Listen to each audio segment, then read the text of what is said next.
আজ পবিত্র শবে বরাত। এই শবে বরাত রাতে আল্লাহর কাছে যে যেভাবে প্রার্থনা করে, আল্লাহ কার প্রার্থনা কবুল করেন একমাত্র আল্লাহই জানেন।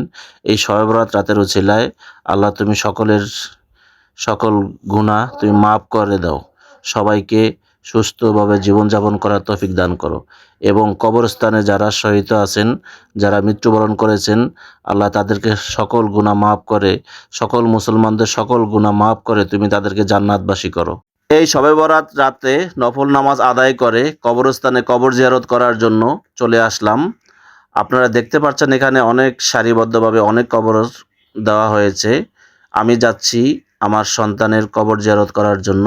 সাথে সকল মুসলমান যারা কবরে শায়িত আছেন তাদের সকলের জন্য দোয়া প্রার্থনা করব। মহান রাব্বুল আলামিন যেন তাদের জীবনের সকল গুনাহ মাফ করে তাদেরকে জান্নাতবাসী করেন। শবে বরাত রাত হলো শাবান মাসের 14 তারিখ দিবাগত রাত, যা মুসলমানদের কাছে সৌভাগ্য, ক্ষমা ও ইবাদতের একটি গুরুত্বপূর্ণ রজনী। এই রাতে মহান আল্লাহ তার বান্দাদের প্রতি বিশেষ রহমত নাজিল করেন এবং শিরক ও বিদ্বেষ পোষণকারী ছাড়া সকলকে ক্ষমা করেন। এটি মূলত আত্মশুদ্ধি, নফল নামাজ ও দোয়া ইস্তেগফারের রাত। আয়েশা রাদিয়াল্লাহু থেকে বর্ণিত, রাসূল সাল্লাল্লাহু আলাইহি ওয়াসাল্লাম বলেছেন, আল্লাহ তাআলা অর্ধ শাবানের রাতে দুনিয়ার আসমানে অবতীর্ণ হন এবং কালব গোত্রের বকরির পশমের চেয়েও বেশি সংখ্যক মানুষকে ক্ষমা করেন। তিরমিজি হাদিস। আব্দুল্লাহ ইবনে ওমর রাদিয়াল্লাহু থেকে বর্ণিত, রাসূল সাল্লাল্লাহু আলাইহি ওয়াসাল্লাম বলেছেন, অর্ধ শাবানের রাতে আল্লাহ তাআলা বান্দার প্রতি বিশেষ দৃষ্টি দেন এবং দুই ব্যক্তি ছাড়া সবাইকে ক্ষমা করেন, বিদ্বেষ পোষণকারী ও হত্যাকারী।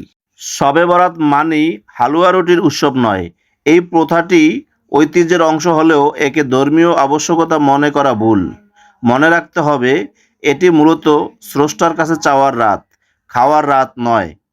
রাতভর আল্লাহর জিকির ও দীর্ঘ সেজদায় আত্মিক শান্তির অন্বেষ, অভাবী ও দুস্থদের পাশে দাঁড়িয়ে ত্যাগের মহিমা প্রচার, প্রয়াত স্বজনদের আত্মার মাগফিরাত কামনায় কবরস্থানে যাওয়া, যা আমাদের মৃত্যুর কথা স্মরণ করিয়ে দেয়। তবে বাহ্যিক আনুষ্ঠানিকতার চেয়েও হৃদয়ের পবিত্রতা ও একাগ্রতাই এই রাতের মূল লক্ষ্য।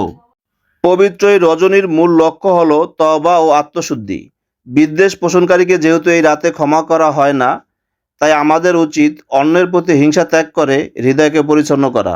বর্তমান অস্থির পৃথিবীতে শান্তি ও সহমর্মিতার বড় বেশি অভাব। তাই মহান রাব্বুল আলামিনের কাছে প্রার্থনা করি, আমাদের জীবনের সকল গুনাহ মাফ করে দেন এবং পৃথিবীর যত মুসলমান যারা কবরবাসী হয়েছেন তাদের সকল গুনাহ মাফ করে জান্নাতবাসী করেন। আমিন।